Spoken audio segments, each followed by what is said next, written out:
大家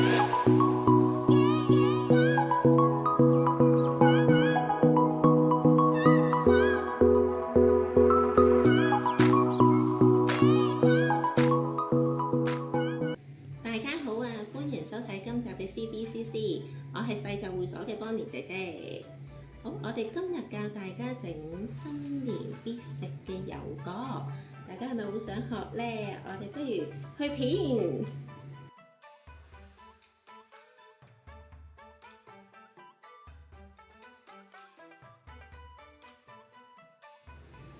大家好，咁我哋啱啱已經介紹咗我哋嘅材料啦。咁而家呢，咁我哋首先就要拎我哋嘅雞蛋啦，咁加埋啲砂糖一齊攪勻佢先。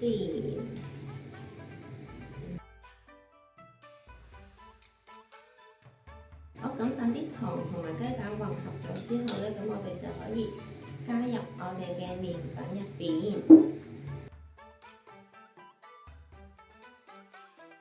咁我哋可以攪勻一齊先。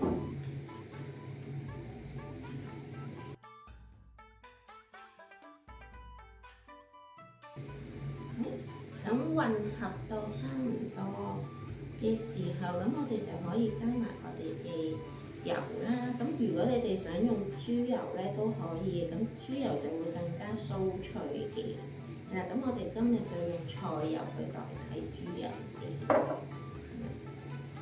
咁去到呢個步驟咧，其實有一粒粒係好正常嘅，咁大家都唔使好擔心。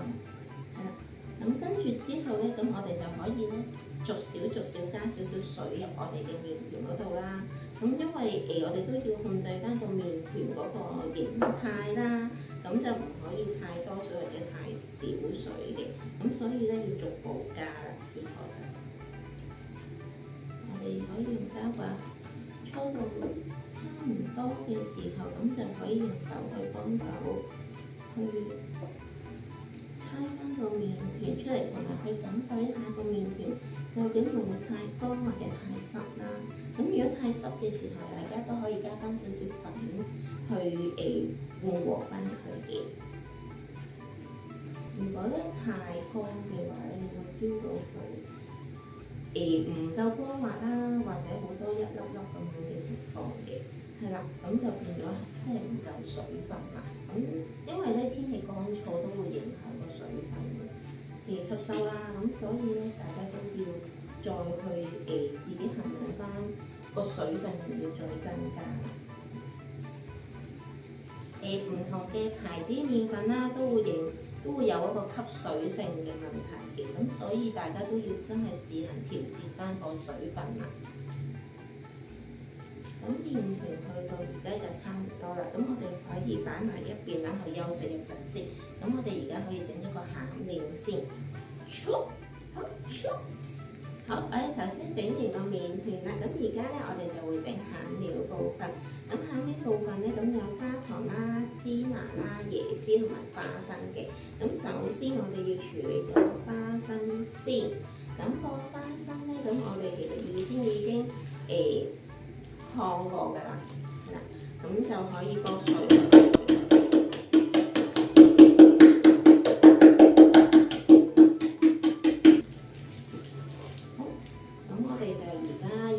花生碎啦，咁我哋呢個芝麻都啱啱已經處理咗啦。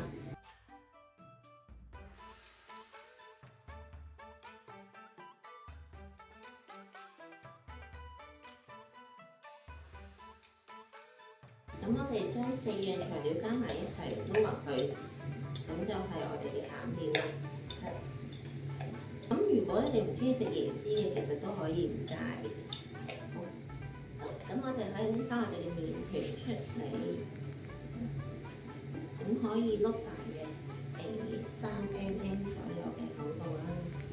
因為太薄嘅話咧，包嘅時候會好易穿。咁我哋就需要準備一個圓形嘅模具啦。咁其實屋企有杯都可以嘅，係啦。咁個圓形嘅皮。因為佢又輕輕會有少少收縮嘅，戳咗出嚟之後，咁可以輕輕咁分開少少。咁包嘅時候咧，盡量將啲餡擺翻喺中間位啦，咁就唔好揩大家最好就令我過少少落去，咁就方便你換翻翻啦。咁就唔好太多，因為太多咧會黐住個邊啦。咁你哋到時咧就好容易爆口嘅飯嘅時候。咁我哋就放實個邊邊先。跟住咁我哋呢度咧手指都係咧折一折，呢度就咁，再折，咁從頭呢度就唔同，咁就會有角嗰個邊嘅。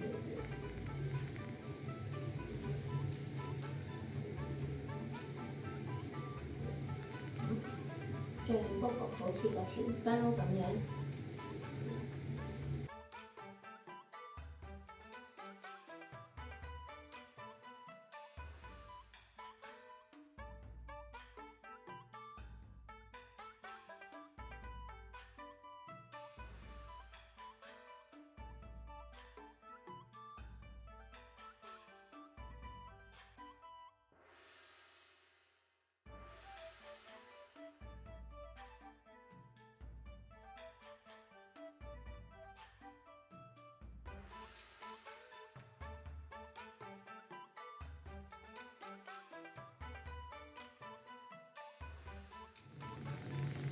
係咪好易整呢？